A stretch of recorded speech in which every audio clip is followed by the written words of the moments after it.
Sure. So here we go. Apparently, no more disappointed than he was when Greg Sankey thought he was I on the sideline a couple of weeks ago. John Darnell joins us on the Farm Bureau guest line. So, what was that? You sent me that message, and I was in the middle of something, and I was like, "Wait, what?" Well, it had to be because Georgia pregame was crazy. Kurt Herbstreit has his dog out there running around during warm-ups, and then I just looked up. Greg Sankey was walking straight towards me, and I was like, he has no idea who I am. Why is he walking towards me? And I was thinking, he thinks I'm Richard Cross. And he walked up and said, you got enough layers on? And I said, I think so. And shook my hand and kept walking. I thought, well, he realized I wasn't Richard Cross. So he just felt dumb and walked away. So that was the story. But always, you should have been like, I don't know. I don't know what you should have said in terms of the response. Well, I didn't know what to say. He walked away so fast. I was like, well, he just thought I was Richard Cross, so I'll just play along with it. Well, I mean, that stands to reason. He would have just kept on walking. It was me anyway, so maybe that does make sense. John Darnell, former quarterback at Ole Miss, the sideline reporter on the Ole Miss Sports Network for football. He will be in Starkville on Thursday night for Thanksgiving. Did not play in Starkville, though. I guess there was one more game in Jackson after you finished your eligibility. So 3 games against Mississippi State, 2-1 in those 3 games. Is that right? That I played in, correct. Yes. Okay. What stands out for you when you think back about your Egg Bowl games?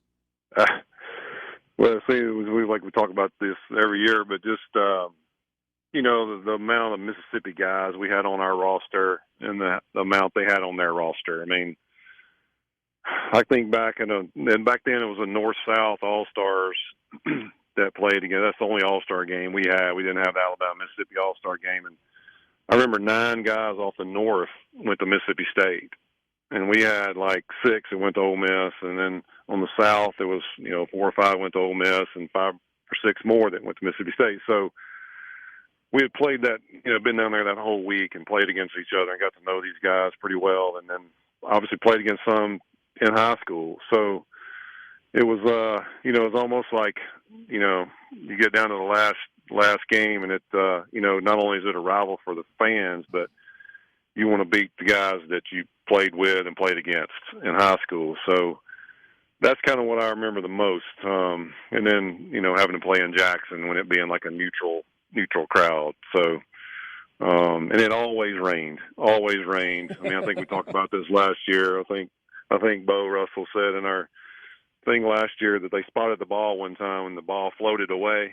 I would not doubt that. It rained so bad in that one particular game, but it seemed like it rained every year.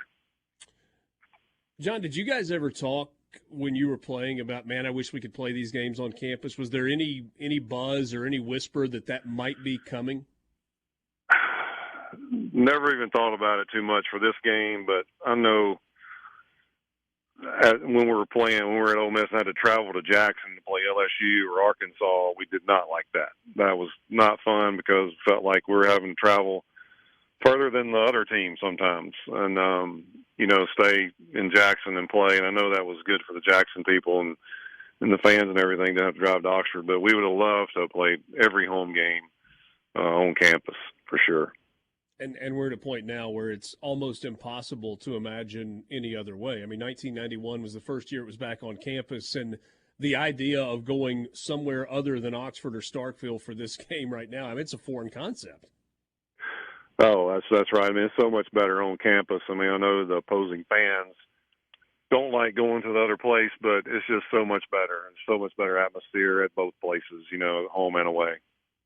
You said earlier that we talk about this every year, and here's another thing that I ask you about every time we visit, and sorry for not being more original with my questions, but the 1990 game in Jackson, which was the last off-campus game between these two teams, if I remember correctly, you were a graduate assistant on staff then, and that was the year that had the massive fight. And I remember listening on the radio, and I think it was Lyman Helms, and he was like, I've never seen anything like this. They're fighting from one end zone to the other. It was spread all over the place.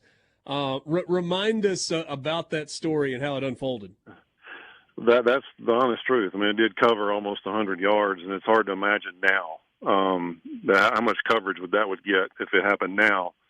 But it did, and I, going back to it's debatable who started that fight, but it was either Jay Hobson, who's at South Alabama now, that was the head coach at Southern Miss and Alcorn State, and was at Mississippi State for the last up until this year, to the last 2 or 3 years on staff there. It was either him or Jeff Carter, that's the head coach, football coach at Pontotoc High School right now, both very good friends of mine.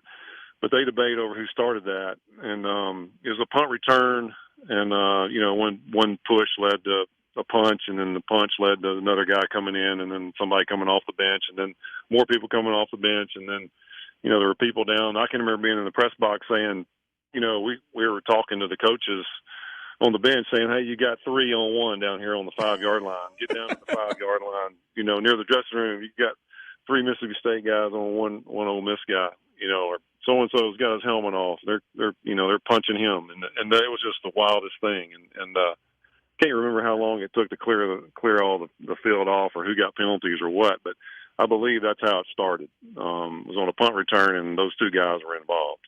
Well, there have been a few dust-ups since then as well. Who knows if this year will include that. I asked K-Dad yesterday to put odds on a pregame fisticuffs, and I don't know if we came to any, like, jawing back and forth, maybe pushing and shoving, but in terms of a full-on fight, seems unlikely. I don't know. Yeah, it does. Seems like both coaches now are, I don't know how Greg Knox will approach it, but I can't imagine him approaching it any other way than what they've done the last several years. And that's just a, kind of a friendly rivalry, as far as pregame and everything goes. And the talk is kind of, after Tuberville and Sherrill and some of that kind of, I guess, maybe Mullen too. Yeah. That's kind of worn off a little bit, I believe. Yeah, seems to have a little bit.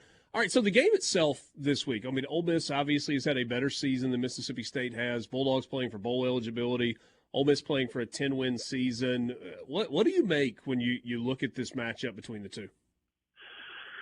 Well, Ole Miss has had a great year. It's been a fun year. I mean, but when you look at the teams Ole Miss has beaten, you look at, they beat A&M, they beat Arkansas, Auburn, Georgia Tech, Tulane, and LSU. I mean, you look at some of the teams that Ole Miss beat and that beat Mississippi State, that doesn't even matter in this game.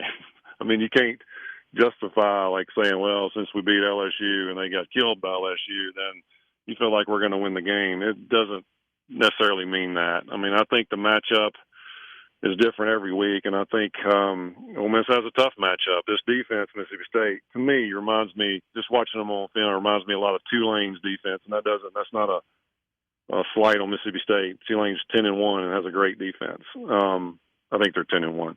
Yeah. Anyway, they do a lot of things to present problems for the offense, and Ole Miss has got some dynamic playmakers. Don't get me wrong; they got 2 good backs. They've got 4 guys that can absolutely catch it, and a guy that can throw it and get it to them. But their offensive line is really banged up, and to me, that kind of evens things out as far as the scheme that Mississippi State has on defense and what Ole Miss brings to the table on offense. And I know having Will Rogers back and running back, and then, kind of rallying the troops. I'm not trying to talk like Lou Holtz here, but I'm just saying, looking at the whole matchup, what you said.